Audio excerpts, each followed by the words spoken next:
പ്രിയമുള്ളവരെ, കേരളത്തിലെ ദൃശ്യമാധ്യമങ്ങൾ കഴിഞ്ഞ ദിവസം പാടിപ്പുകഴ്ത്തിയ ഒരു വാഴ്ത്തുപാട്ടുണ്ട്. മറ്റൊന്നുമല്ല, തെരഞ്ഞെടുപ്പ് കമ്മീഷൻ തെരഞ്ഞെടുപ്പ് തീയതി പ്രഖ്യാപിക്കുന്ന ആ നിമിഷം തന്നെ ഇടതുപക്ഷ ജനാധിപത്യ മുന്നണിയിലെ എല്ലാ ഘടകകക്ഷികളും അവരുടെ സ്ഥാനാർത്ഥികളെ പ്രഖ്യാപിച്ചു. അവർ റോഡ് ഷോ നടത്തി, അവർ തിരഞ്ഞെടുപ്പ് പ്രചരണ രംഗത്തും ഇറങ്ങി. അതിനെക്കുറിച്ച് കേരളത്തിലെ മാധ്യമങ്ങളൊക്കെ ഇന്നലെ വല്ലാത്ത വാഴ്ത്തുപാട്ടുകൾ കൊണ്ട് നിറയ്ക്കുന്നുണ്ടായിരുന്നു ഓരോ വാർത്താ അവലോകനങ്ങളും. ശരിയാണ്, ഇടതുപക്ഷ ജനാധിപത്യ മുന്നണി നേരത്തെ തന്നെ സ്ഥാനാർത്ഥികളെ പ്രഖ്യാപിച്ചു. അവർ തിരഞ്ഞെടുപ്പ് രംഗത്തിറങ്ങി. BJPയും തിരഞ്ഞെടുപ്പ് രംഗത്തിറങ്ങിയിട്ടുണ്ട്.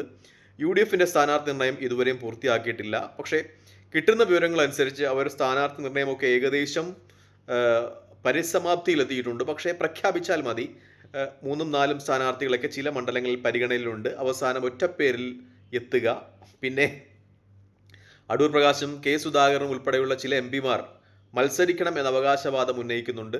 അവരെ ഒന്ന് അനുനയിപ്പിക്കുക, അല്ലെങ്കിൽ അവർക്ക് ആർക്കെങ്കിലും സീറ്റ് കൊടുക്കുക, അങ്ങനെയുള്ള ചില കാര്യങ്ങളിലൊക്കെ ഒരു രമ്യതയിൽ എത്തേണ്ടതുണ്ട് എന്നതുകൊണ്ടാണ് കോൺഗ്രസിൻ്റെ സ്ഥാനാർത്ഥി നിർണയം വൈകുന്നത് എന്നാണ് കിട്ടുന്ന റിപ്പോർട്ടുകൾ.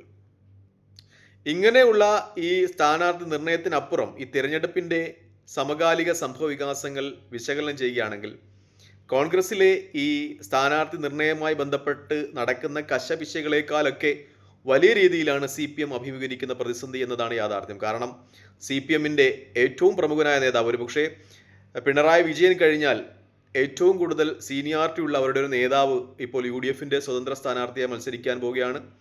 3ഓ 4ഓ മുൻ MLAമാർ, മുകുന്ദൻ ഉൾപ്പെടുന്ന, അതുപോലെ അജിത്ത് ഉൾപ്പെടുന്ന 3ഓ 4ഓ MLAമാർ BJPയിൽ ചേർന്ന് BJP സ്ഥാനാർത്ഥിയായി മത്സരിക്കുവാനുള്ള തയ്യാറെടുപ്പിലാണ്. അതായത് ഈ തെരഞ്ഞെടുപ്പിൽ ഇടതുപക്ഷ ജനാധിപത്യ മുന്നണിയെ സംബന്ധിച്ച് വലിയ തിരിച്ചടിയാണ് ഉണ്ടാകുന്നത് എന്നൊരു യാഥാർത്ഥ്യം മറച്ചു വെച്ചുകൊണ്ടാണ് കേരളത്തിലെ മുഖ്യധാരാ മാധ്യമങ്ങൾ കോൺഗ്രസിൻ്റെ സ്ഥാനാർത്ഥി നിർണയം വൈകുന്നതിനെ വിമർശിക്കുന്നത് എന്നാണ് ഏറ്റവും പരമപ്രധാനമായ ഒരു യാഥാർത്ഥ്യം. മറ്റൊരു കാര്യം കൂടി അവർ പറയുന്നുണ്ട്, BJPയും സ്ഥാനാർത്ഥികളൊക്കെയും നിർണയിച്ചു, അപ്പോഴും കോൺഗ്രസ് ഇങ്ങനെ സ്ഥാനാർത്ഥി നിർണയം നടത്താതെ ഇരുട്ടിൽ തപ്പുകയാണെന്ന്. BJPയെ സംബന്ധിച്ച് അവർ ഒട്ടും പ്രാധാന്യം BJPയുടെ അഖിലേന്ത്യാ നേതൃത്വം കേരളത്തിൽ ഇലക്ഷന് കൊടുക്കുന്നില്ല. നിയമത്തിനപ്പുറം BJPയുടെ അഖിലേന്ത്യാ നേതൃത്വത്തിന് കേരളത്തെക്കുറിച്ച് വലിയ പ്രതീക്ഷകളൊന്നുമില്ല. അധികം സീറ്റുകൾ ഒന്നും നിയമത്തിനപ്പുറം കിട്ടും എന്ന് അവർക്ക് ഒരു വിശ്വാസവുമില്ല. അതുകൊണ്ട് തന്നെ മറ്റുള്ള സംസ്ഥാനങ്ങൾ, ഒരുപക്ഷെ ഒപ്പം തിരഞ്ഞെടുപ്പ് നടക്കുന്ന ആസാമിലും പശ്ചിമ ബംഗാളിലും തമിഴ്നാട്ടിലുമൊക്കെ ഒരുപക്ഷെ NDA മുന്നണിക്ക് അധികാരത്തിൽ വരാൻ കഴിയുമെന്നവർ വിചാരിക്കുന്നുണ്ടെങ്കിലും കേരളത്തിൽ ഒരു സീറ്റിനപ്പുറം വലിയ പ്രാധാന്യം ഒന്നും ഇല്ലാത്തത് കൊണ്ട് തന്നെ BJPയുടെ സ്ഥാനാർത്ഥി നിർണയം അവർ പെട്ടെന്ന് തന്നെ നടത്തി എന്നതാണ് യാഥാർത്ഥ്യം. പ്രത്യേകിച്ചും BJPക്ക് സ്ഥാനാർത്ഥികൾ മത്സരിക്കുവാൻ ഇല്ല എന്ന് തന്നെയാണ് നമ്മൾ ഈ തിരഞ്ഞെടുപ്പിനെ വിശകലനം ചെയ്യുമ്പോൾ വ്യക്തമാകുന്നത്. മിക്കപ്പോഴും ഇന്നലെ കോൺഗ്രസ് വിട്ട് പോയ ബാബു ദിവാകരനെ അവരും സ്ഥാനാർത്ഥിയായി പ്രഖ്യാപിക്കുന്നു. അതായത് പറ്റുന്നത്ര മറ്റുള്ള മുന്നണികളിൽ നിന്ന് സ്ഥാനാർത്ഥികളെ കടമെടുത്ത് മത്സരിപ്പിക്കുക എന്ന ഒരു പതിവ് ശൈലിയിലേക്ക് BJP എത്തിപ്പെടുന്നുണ്ട് എന്നതാണ് യാഥാർത്ഥ്യം. പണ്ടൊക്കെ ആണെങ്കിൽ BJPയുടെ ഒരു സ്ഥാനാർത്ഥി എന്ന് പറയുന്നത് രാജഗോപാലായിരുന്നു. അദ്ദേഹം പഞ്ചായത്ത് ഇലക്ഷൻ മുതൽ പാർലമെൻറ്റ് ഇലക്ഷൻ വരെ മത്സരിക്കും. അദ്ദേഹം പാലക്കാട് മത്സരിക്കും, പിന്നെ തിരുവനന്തപുരത്ത് വന്ന് ലോക്സഭയിൽ മത്സരിക്കും, അരുവിക്കരയിൽ നിന്ന് ബൈ ഇലക്ഷൻ മത്സരിക്കും, നേമത്ത് നിന്ന് വീണ്ടും മത്സരിക്കും എന്ന ഒരു സ്ഥിതിയായിരുന്നു പണ്ട് രാജഗോപാൽ ഉണ്ടായിരുന്നതെങ്കിൽ ഇപ്പോൾ അത് കേന്ദ്രമന്ത്രി V. മുരളീധരനും K. സുരേന്ദ്രനും ഒപ്പം ശോഭാ സുരേന്ദ്രനും പിന്നെ പാലക്കാട് കൃഷ്ണകുമാറും ഒക്കെ ഇങ്ങനെ ആവർത്തിക്കുകയാണ്. ഇങ്ങനെ കുറച്ച് നേതാക്കന്മാർ എല്ലാ ഇലക്ഷനിലും ഓടി നടന്ന് മത്സരിക്കുന്നു എന്ന ഒരു സ്ഥിതിവിശേഷമുണ്ട്.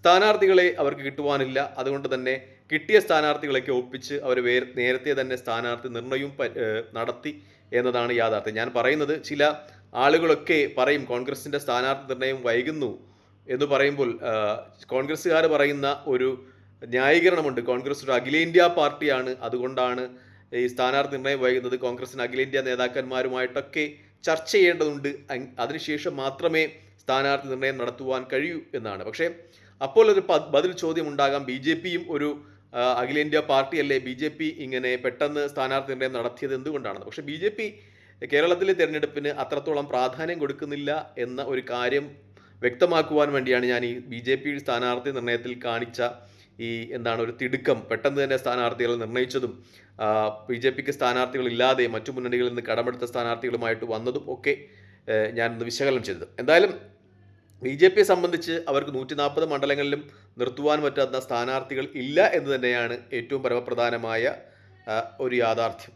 എന്തായാലും വൈക്കം മുൻ MLA അജിത്ത്, നിലവിലുള്ള നാട്ടിക MLA മുകുന്ദൻ, അതുപോലെ എസ് രാജേന്ദ്രൻ മുതലായ 3 ഇടതുപക്ഷ എം.എൽ.എമാർ, മുൻ എം.എൽ.എമാരും ഒപ്പം നിലവിലുള്ള എം.എൽ.എമാരുമാണ് ബി.ജെ.പിക്ക് വേണ്ടി ഇപ്രാവശ്യം മത്സര രംഗത്തിറങ്ങുന്നത് എന്നൊരു യാഥാർത്ഥ്യമുണ്ട്. അതാണ് ഞാൻ പറഞ്ഞത്, CPM ചരിത്രത്തിലെ ഏറ്റവും വലിയ തിരിച്ചടിയാണ്. CPM അല്ല, LDF മുഴുവനായും ഈ തെരഞ്ഞെടുപ്പിൽ നേടുന്നത്. കാരണം അവരുടെ ഏറ്റവും പ്രമുഖരായ 3 നേതാക്കന്മാർ മുൻ എം.എൽ.എമാർ, അല്ലെങ്കിൽ നിലവിലുള്ള എം.എൽ.എ മുകുന്ദൻ ഉൾപ്പെടെയുള്ള ആളുകൾ BJP ടിക്കറ്റിൽ മത്സരിക്കുന്നു. ഒരുപക്ഷെ അൽഫോൺസ് കണ്ണന്താനത്തിന് കൂടി സീറ്റ് കൊടുത്താൽ 4 or 5 എം.എൽ.എമാർ, ഇടതുപക്ഷ എം.എൽ.എമാർ അല്ലെങ്കിൽ മുൻ എം.എൽ.എമാർ ഇപ്രാവശ്യം BJP ടിക്കറ്റ് വേണ്ടി മത്സരിക്കുന്നു എന്ന ഒരു യാഥാർത്ഥ്യമുണ്ട്. ഏതെങ്കിലും UDFൻ്റെ മുൻ എം.എൽ.എമാർ മത്സരിക്കുന്നുണ്ടെങ്കിൽ അത് നിങ്ങൾ കമൻറ്റായി രേഖപ്പെടുത്തുക. കാരണം എൻ്റെ ഒരു വിലയിരുത്തലുകളിൽ അത് ഇല്ല. ഞാൻ ഏതെങ്കിലും ഒരു രാഷ്ട്രീയ പ്രസ്ഥാനത്തെ ന്യായീകരിച്ചു പറയുന്നതല്ല. കാരണം മിക്കപ്പോഴും ഇടതുപക്ഷ ജനാധിപത്യ മുന്നണി പ്രവർത്തകരും അവരുടെ സൈബർ വിങ്ങുമൊക്കെയാണ് പറയാറുള്ളത് കോൺഗ്രസിൻ്റെ നേതാക്കന്മാരാണ് BJPയിൽ പോകുന്നതെന്ന്. പക്ഷേ ഇപ്പോൾ ഈ നിയമസഭാ തിരഞ്ഞെടുപ്പിൻ്റെ ഒരു ലിസ്റ്റ് എടുക്കുകയാണെങ്കിൽ 4 or 5 ഇടതുപക്ഷ മുൻ എം.എൽ.എമാരും ഇപ്പോൾ നിലവിലുള്ള MLAs മുകുന്ദൻ ഉൾപ്പെടെ BJP സ്ഥാനാർത്ഥിയായി മത്സരിക്കുന്നു എന്ന ഒരു യാഥാർത്ഥ്യമുണ്ട്. മറ്റൊന്ന് പറഞ്ഞു പോകുമ്പോൾ തന്നെ കോൺഗ്രസിലോട്ട് വന്ന CPM നേതാക്കന്മാരുടെ എണ്ണവും വളരെയധികമാണ്. ഇപ്പോൾ നെന്മാറ MLA K. ബാബു കോൺഗ്രസിലേക്ക് എത്തും, അദ്ദേഹം UDF സ്ഥാനാർത്ഥിയായി മത്സരിക്കുമെന്ന് പറയുന്നു. തളിപ്പറമ്പിൽ ഗോവിന്ദൻ മത്സരിക്കുമെന്ന് പറയുന്നു. പയ്യന്നൂരിൽ അതുപോലെ മധുസൂദനൻ മത്സരിക്കും എന്ന് പറയുന്നു. ഒറ്റപ്പാലത്ത് P. ശശി UDF സ്ഥാനാർത്ഥിയാകും.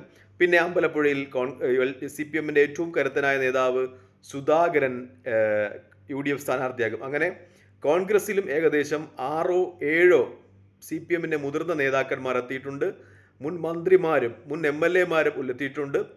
അവരൊക്കെ തന്നെ കോൺഗ്രസ് പാനൽ മത്സരിക്കുന്നു എന്ന് പറയുമ്പോൾ ഏകദേശം BJPയിലും കോൺഗ്രസിലുമായി CPMൻ്റെ വലിയ ഒരു നേതൃനിര തന്നെ എത്തിയിട്ടുണ്ട്. അതാണ് CPMനെ സംബന്ധിച്ച് ഈ തെരഞ്ഞെടുപ്പിൽ അവർ നേരിടുന്ന ഏറ്റവും വലിയ പ്രതിസന്ധി എന്ന കാര്യത്തിൽ സംശയമില്ല. പ്രത്യേകിച്ചും K. സുധാകരൻ്റെ വരവോടുകൂടി അമ്പലപ്പുഴ UDFൻ്റെ കയ്യിലെത്തുമെന്നതിനോടൊപ്പം തന്നെ ആലപ്പുഴ ജില്ലയിലെ മറ്റു മണ്ഡലങ്ങളിലും അതിൻ്റെ പ്രതിധ്വനിയും പ്രതിഫലനവും ഉണ്ടാകാം.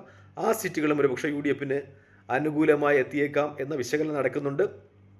കൂത്തുപറമ്പിൽ പാർട്ടി ഗ്രാമങ്ങളിൽ നിന്നുള്ള ഒരു സ്ഥാനാർത്ഥി ഗോവിന്ദൻ, അദ്ദേഹം ഇപ്പോൾ UDFൻ്റെ ഭാഗമാകുന്നു എന്ന വാർത്താ മാധ്യമങ്ങൾ റിപ്പോർട്ട് ചെയ്യുന്നുണ്ട്. അങ്ങനെയാണെങ്കിൽ കൂത്തുപറമ്പ് എന്ന നിയമസഭാ നിയോജക മണ്ഡലം അത് UDFന് അനുകൂലമായി മാറുവാനുള്ള സാധ്യതയും വളരെ കാര്യഗൗരവമായി തന്നെ മാധ്യമങ്ങളുടെ ചർച്ചയിലുണ്ട്. പ്രധാനമായും ആന്തൂർ, മലപട്ടണം മുതലായ LDFൻ്റെ കുത്തകയായ സ്ഥലങ്ങളുടെ വോട്ട് വെച്ചാണ് മറ്റു സ്ഥലങ്ങളിൽ UDF നേടുന്ന വോട്ടിനെ കൂത്തുപറമ്പ് നിയമസഭാ നിയോജക മണ്ഡലത്തിലെ LDF സ്ഥാനാർത്ഥി കവർ ചെയ്തിരുന്നത്. അതിൻ്റെ അടിസ്ഥാനത്തിലായിരുന്നു കൂത്തുപറമ്പ് നിയമസഭാ നിയോജക മണ്ഡലത്തിൽ LDF വിജയിച്ചിരുന്നത്. ഇപ്പോൾ ഗോവിന്ദൻ അവിടെ മത്സരിക്കുന്നതോടുകൂടി മലപ്പട്ടണത്തും ആന്തൂരുമൊക്കെ, ആന്തൂർ മുനിസിപ്പാലിറ്റിയിലൊന്നും എതിർ പാർട്ടിക്കാർക്ക് നോമിനേഷൻ പോലും കൊടുക്കുവാൻ പറ്റാത്ത വിധം CPMൻ്റെ പാർട്ടി ഗ്രാമങ്ങളുള്ള മുനിസിപ്പാലിറ്റികളാണ്. അവിടെയൊക്കെ വലിയ സ്വാധീനമുള്ള ഇപ്പോൾ ഗോവിന്ദൻ അവിടെ മത്സരിക്കുന്ന പക്ഷം ഒരുപക്ഷെ ആ സീറ്റും UDFന് നേടുവാനുള്ള സാധ്യതകളുണ്ട്. ഒപ്പം അമ്പലപ്പുഴ നേരത്തെ പറഞ്ഞതുപോലെ ഒറ്റപ്പാലത്ത് P. ശശിക്ക് വലിയ സാധ്യതകളാണ് മാധ്യമങ്ങൾ കൽപ്പിക്കുന്നത്. അങ്ങനെയൊക്കെ നോക്കുകയാണെങ്കിൽ ഒരുപക്ഷെ കേരളത്തിൽ LDFൻ്റെ രൂപീകരണത്തിന് ശേഷം LDF നേരിടുന്ന ഏറ്റവും ചരിത്രപരമായ വെല്ലുവിളിയായിരിക്കും ഈ നിയമസഭാ ഇലക്ഷൻ എന്ന കാര്യത്തിൽ സംശയമില്ല. പക്ഷേ മാധ്യമങ്ങൾ UDFൻ്റെയും കോൺഗ്രസിൻ്റെയും സ്ഥാനാർത്ഥി നിർണയം അമാന്തിക്കുന്നതിനെക്കുറിച്ചുള്ള പരിഹാസങ്ങൾ കൊണ്ട് നിറയ്ക്കുകയാണ്. പക്ഷേ ഏറ്റവും വലിയ തിരിച്ചടി ഈ നിയമസഭാ തിരഞ്ഞെടുപ്പ് പ്രഖ്യാപനത്തോടൊപ്പം ഉണ്ടാകുന്നത് LDFനാണെന്ന കാര്യത്തിൽ ഒരു സംശയമില്ല. തൽക്കാലം എൻ്റെ വീഡിയോമായി വിടുവാങ്ങുകയാണ്. മറ്റൊരു വീഡിയോമായി കാണുന്നവരെ നന്ദി, നമസ്കാരം, ജയ്. വീഡിയോ ഇഷ്ടപ്പെടുന്നവർ ലൈക്ക് ചെയ്യുക, ഷെയർ ചെയ്യുക, കമൻറ്റ് ചെയ്യുക. മറ്റു വീഡിയോമായി കാണുന്നവരെ ജയ് ഹിന്ദ്.